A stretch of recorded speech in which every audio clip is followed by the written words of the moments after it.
is Tyler with Legendary Vegan Art. Today I'm going to be coloring this picture of a Daphne and Velma selfie that I inked the other day. We're going to jump right in with watercolors. Now, before just jumping in gung-ho with colors, you actually have to make some selections on how you want the tone of the picture to look. So whether it's, brightly lit or if it's a nighttime scene, the colors in a sort of cartoon show like this will actually change a lot. And I've got my reference picture here on my tablet. It's just their normal sort of everyday colors. And I had some plans to really experiment with the colors and get some atmospheric lighting going on, but I really didn't know what to do with it. And as I'm pretty vocal about on this channel, it's okay to try new things, make mistakes, but if you don't know what you're doing and you don't even know how to make progress, sometimes you have to fall back on just doing what you know. So that's what I'm doing. I'm going with what I know and what I think is going to work. I do have a few new colors on my palette this time. I've got a few core watercolors. I had the Prussian blue last time, and I liked it so much I got a bunch more. Got an Indanthrone blue to replace the Prussian blue that I don't like too much. Indanthrone blue to replace the ultramarine blue that I don't like much. Dioxazine purple to replace the ultramarine violet. Same old quinacridone magenta, same old phthalo blue. This is the core alizarin crimson permanent. My same old Cotman lemon yellow, and core phthalo green. And I don't use this one much. That's a chromium green from another brand. And these are my earth colors. So it looks like this red's pretty strong. It's sort of overpowering my orange, so let's grab a little more of this yellow. See if we can make a nice bright orange for Velma's turtleneck here. And you know what? I might try a different tack. I have to see if I can take some of this yellow ochre. I'll try a different mix. I've just noticed the permanent alizarin's pretty strong, so I'm going to take just a little at a time. See if that makes a little bit mellower of a yellow for me. I've got a tester card up here. I'll just pull it down here so you can see what I'm doing. I think that's a lot better. So I'm going to take some of this, grab a little extra water from this extra dish, and we'll go in. Now, like I said, I was sticking to my reference colors, but realistically, they're going to change a bit. We actually get to putting down the pigments, and that's fine. Just got to work with it, do what you can. One thing this yellow ochre is going to tend to do is granulate a bit more, which I've said before, I'm not a big fan of granulating colors, but you work with what you can. Let's get more of these. Didn't mix enough. Okay, here we go. Now, like I said, if you leave an area too long, it'll start to get... Make sure my hand's not in the way. Sorry about that. If you leave a edge too long, it'll dry out and leave a mark. So I'm using this black lines, even on same color areas, like the neck part of the sweater is going to be the same orange, but I'm using it to leave areas that I can come back to later without leaving a line in the middle of a color field. Water. More orange.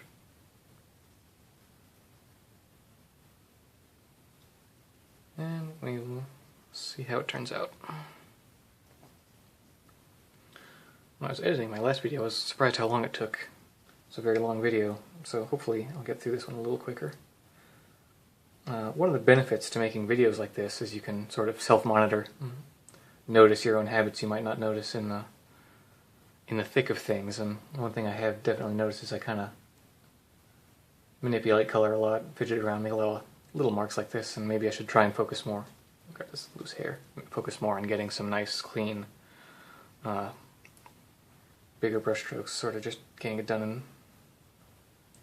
one nice movement instead of manipulating it too much, overworking it. It's pretty dark. Get a little more. Where's yellow? Just work it out. Careful here. I almost got in the neck. See? That's what happens when I get overzealous.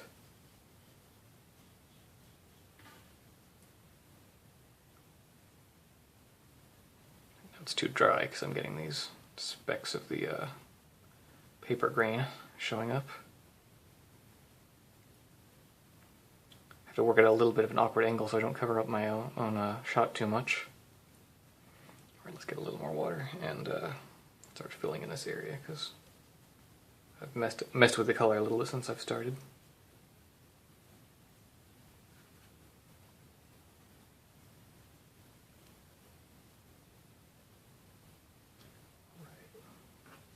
Pretty good. Maybe try and clean this up just a little. Lift that. So it's not sitting around in these other color areas. Screw this up a little. Alright. Let's start in another color area that's not touching too much. Again, I'll probably do Velma's hair, which is going to be probably a pretty straight burnt sienna here.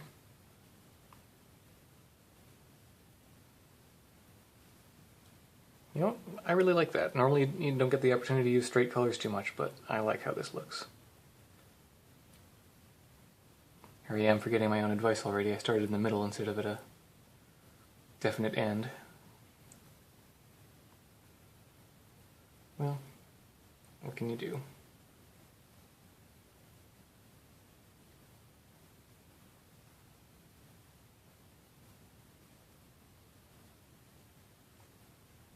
Another cool trick I learned online is normally when you use a plastic palette like these, the water and the color tends to bead up and not really spread evenly.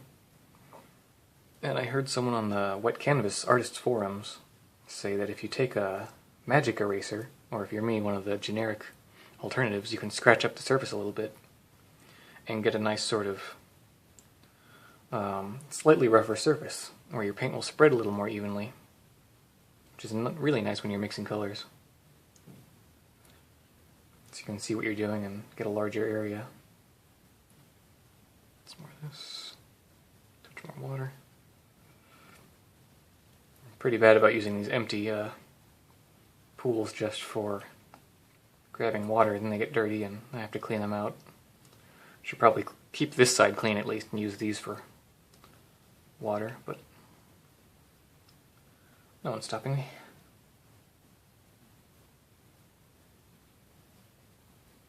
I've written the word freckles here in pencil lightly, I don't know if you can tell, but I've erased my pencil marks where I told myself I'd try and remember to leave her freckles here on her face. So, here's hoping I remember. Here's hoping I read my own note. I don't always.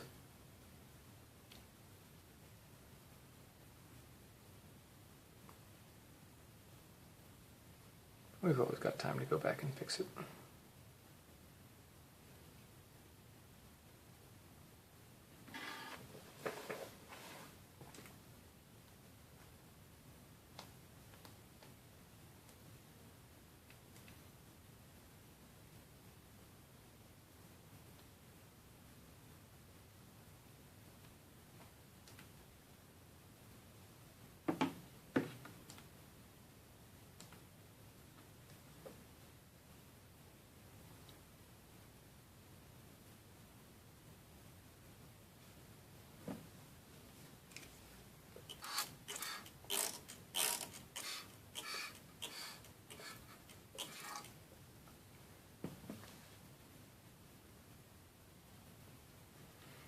Okay, so I'm going to go in and get some of this nice new deoxazine purple color. A good amount, because I need to wash in, well maybe not that much area. Not as much as I thought. Get some water, make sure it's not too strong, because this is a pretty strongly coloring pigment. Alright, that's good. It's nice and faded a little bit. this in here. Let's see, between her green handkerchief and purple of, sorry, the orange of Velma's sweater. And this side over here.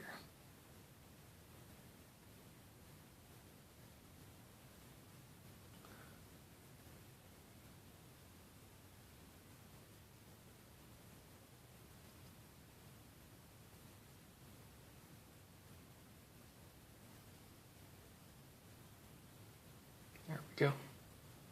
Much nicer.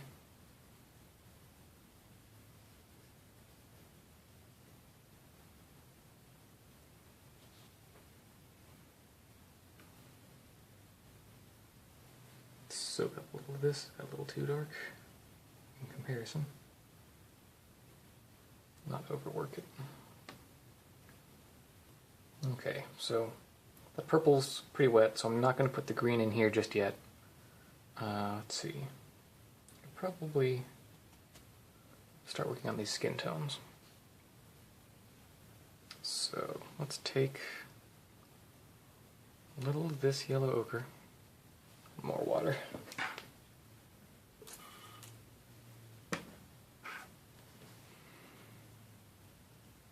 There's a little red in here left over, but I don't mind. It's getting kind of greeny, kind of chunky. I think when I use up the rest of these, I'm gonna switch over mostly to core watercolors because I just like them a lot. These colors of nature watercolors are okay, but maybe not as nice as some of the other premium artist brands. Let's see what I did last time. Take a little of this phthalo blue to knock it down a little. Well, that's way too much. See? That's what happens. Phthalo blue is far too strong a color. Okay, well. Let's try something else. Start with some yellow ochre. A little red this time. A lot like we did with the sweater color.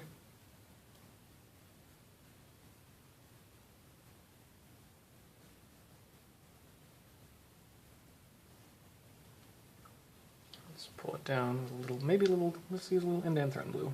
I haven't gotten to use it much and I like it so far. It's promising.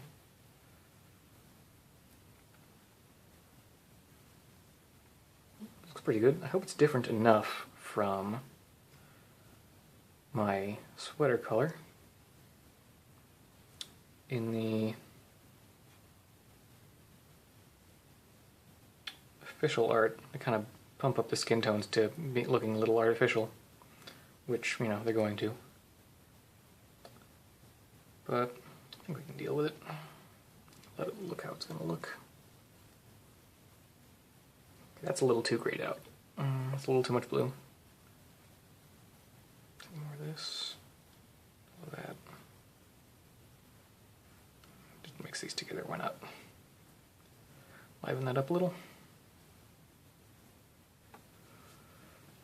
What does this color need? Maybe a little more of this lemon yellow.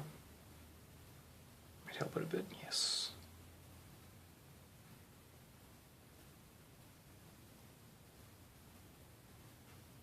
Do I like that? I don't know. You know what? I think I do. Let's go for it. No regrets. No regrets. Alright, I like this. Do it. It's another thing I hear artists say when I was researching color mixing, painting techniques, all kinds of stuff. It's okay if it takes you a while to mix up the right color, if it's right. Because saving time and mixing the wrong color doesn't help anyone.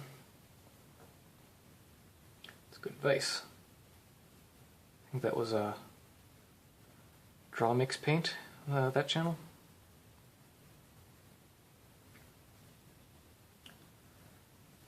And I don't even really paint the way that guy does, even when I am using oil paints like he does. But it just goes to show it's worth watching videos from people whose style isn't your own, because you never know when they're going to drop a nice nugget of information that you will carry with you to your dying day. In this case, it's okay to take a while to mix your colors.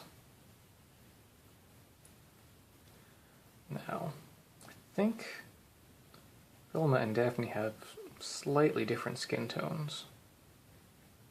And I think I'm necessarily going to have to mix up a different tone because there's not much of this left. I have to re-examine my color reference to see exactly how different they are. Off the top of my head, I couldn't tell you if or how they're different. And I'm leaving the eyes out here because I want to put some nice blue of the glass in for that. That's how it's often done in the cartoons. I'm not sticking to any one cartoon style for this. For example, in What's New, Scooby-Doo, the colors are pretty washed out and sort of, I don't know, a little more flat. But in another show like Mystery Incorporated, the colors are way more vivid and intense, so you get to pick and choose what kind of look you like for these. Let's see. You know what, it does look like they have about the same skin tone. I'm going to let it naturally vary a little bit, just necessarily, because I'm mixing up a little more of this, but I'm going to try and stick to it. Stick to what I have. Let's get this littlest bit of this indent-through. It's pretty strong. See if that still looks good. I think it does. Okay. Get into Daphne. Daphne Blake.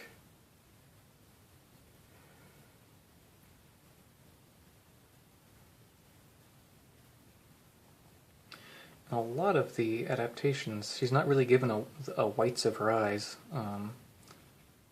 Same as Velma, they're just sort of dropped in there against her skin tone, which works. If you like it, you can do that. If you don't, you can draw it completely differently. I like to think that drawing-wise, I don't stick completely to any one style.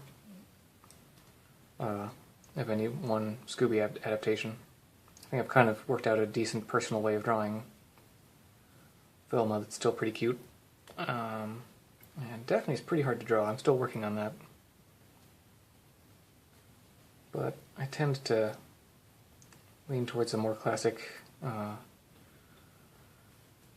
Scooby-Doo, Where Are You? Or What's New look.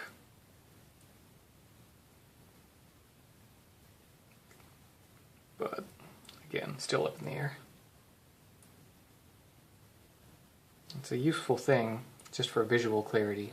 If you have a couple of color fields belonging to different subjects that are broken up by some other color area, that's what's going to help with these glasses here, separate these two faces and this little bit of background, this little bit of negative space between them.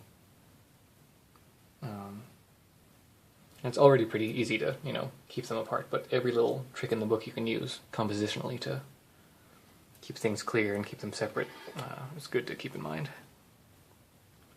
Okay, going to mix up a nice green. I'm not going to use this phthalo green.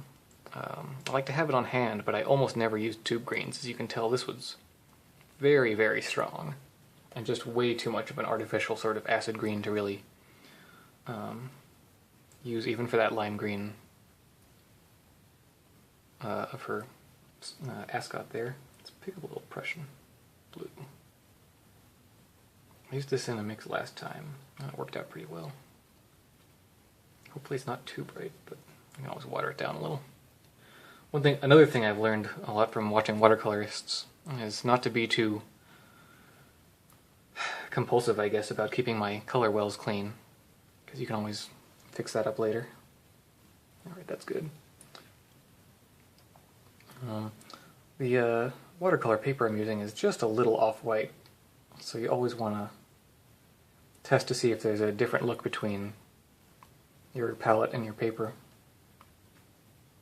Also because the colors will sort of set into the paper and achieve their final mixed state, whereas on the palette they can still look a little intermingled between the colors, and you still have that mental impression of the colors that they already looked like and came from. And just moving it over to the paper for a test swatch really helps solidify what it's gonna look like.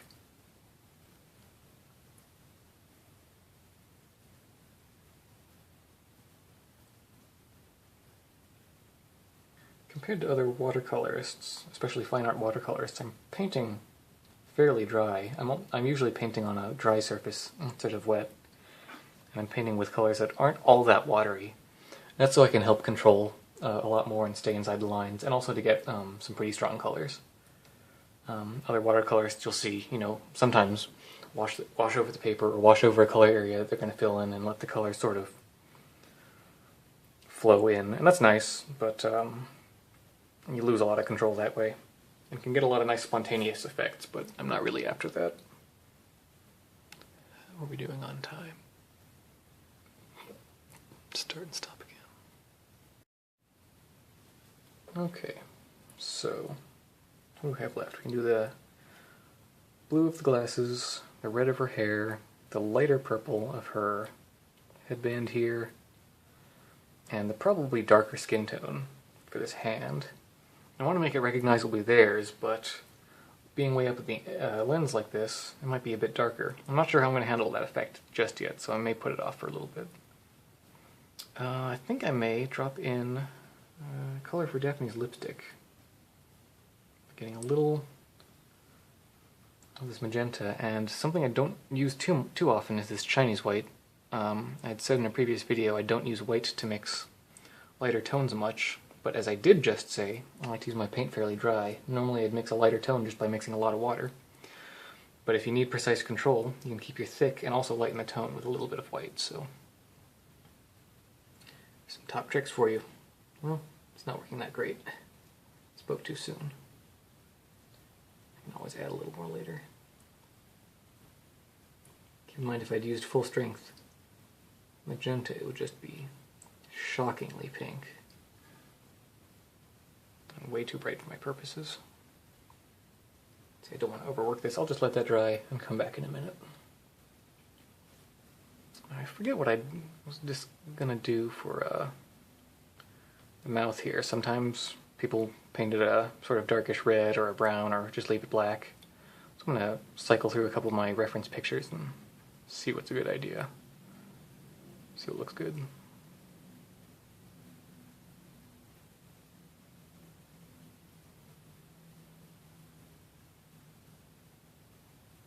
Okay. I'm gonna add a little red area here.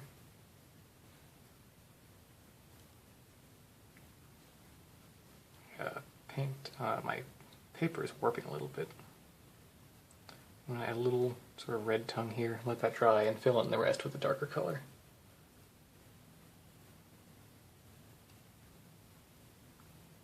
And I think now might be a good time.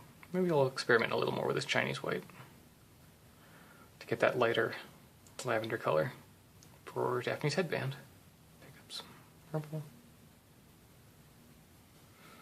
And put this in. Good, good.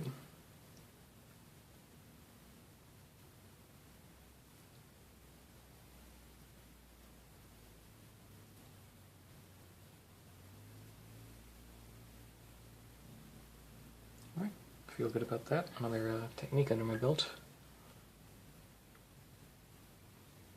Let's get to Daphne's hair, which is a very orange. And in my previous attempts to mix an orange went, I found that earth colors work pretty well. So I might start with some burnt sienna again. I'm going to punch it up with some more yellows and reds. See what we can come up with. That's lightened my burnt sienna a bit. And let's take some of this permanent alizarin. See what we can come up with. Oop, that's very red all of a sudden. Let's see how it looks on the paper. Pretty dark. Let's get a little more yellow. This yellow is lightening it a little, or a lot too much actually. Yeah. Well, live and learn.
Okay, taking a little time to mix up a new color.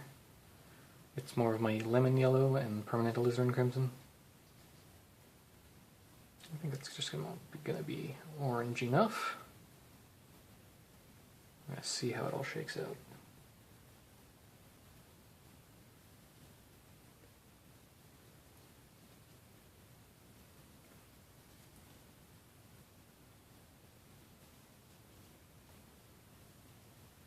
I think this will have to do.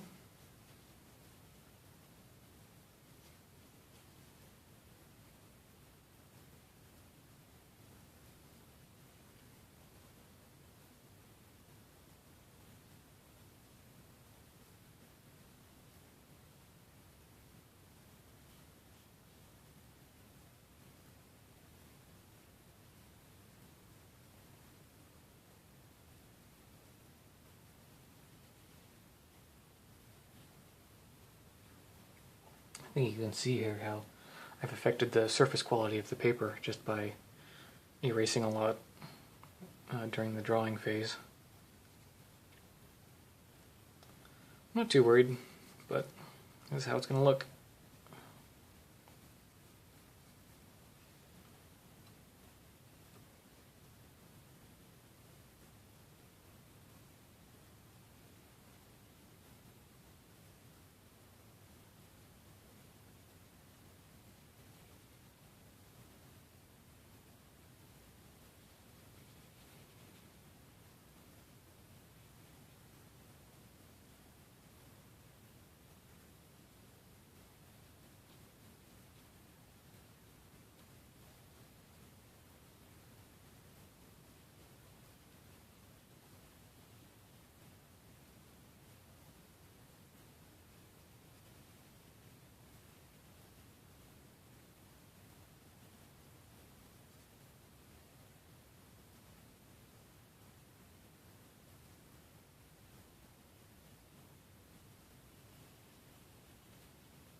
Okay, I'm running out of space on my palette here, but I'm going to grab a little phthalo blue. And I think a lot of water for the blue of the glasses. Like that.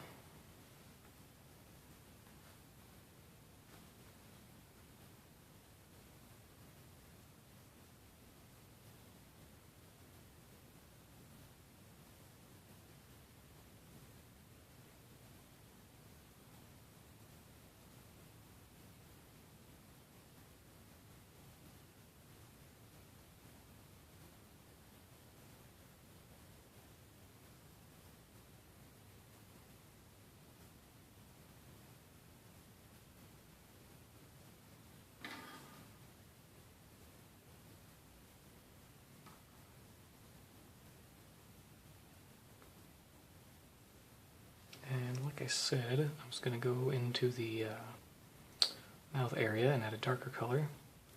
So I think I'm going to try out some of this Indanthrone blue and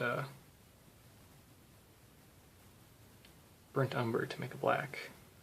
Normally I've been using this Prussian blue, and I don't love how that turned out, so I'm going to make something a little different. Getting a little too much water in this though. It's going to turn out too light of a gray. No, that's okay. It's pretty good black. Might let that dry out a little, or I might not.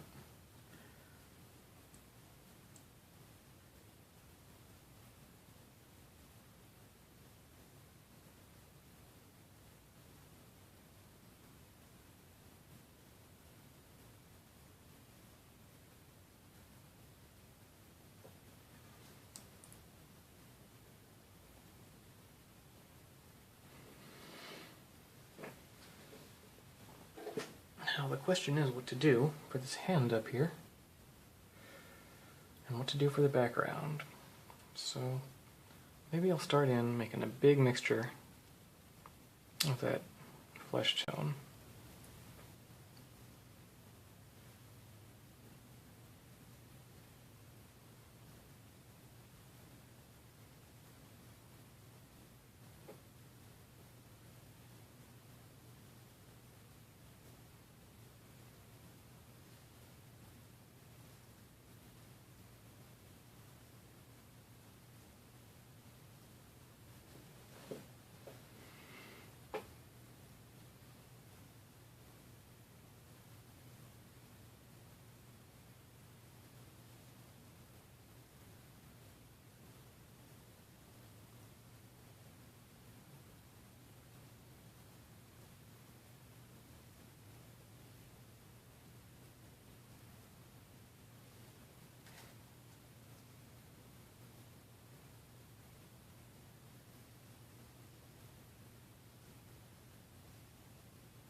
Okay, so I've dropped in a neutral background, worked a little bit on the color of the hand. It's a bit better now.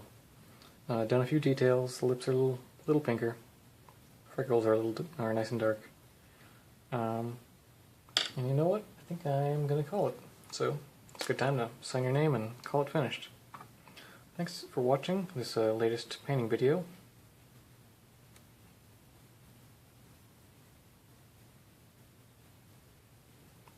And keep it vegan.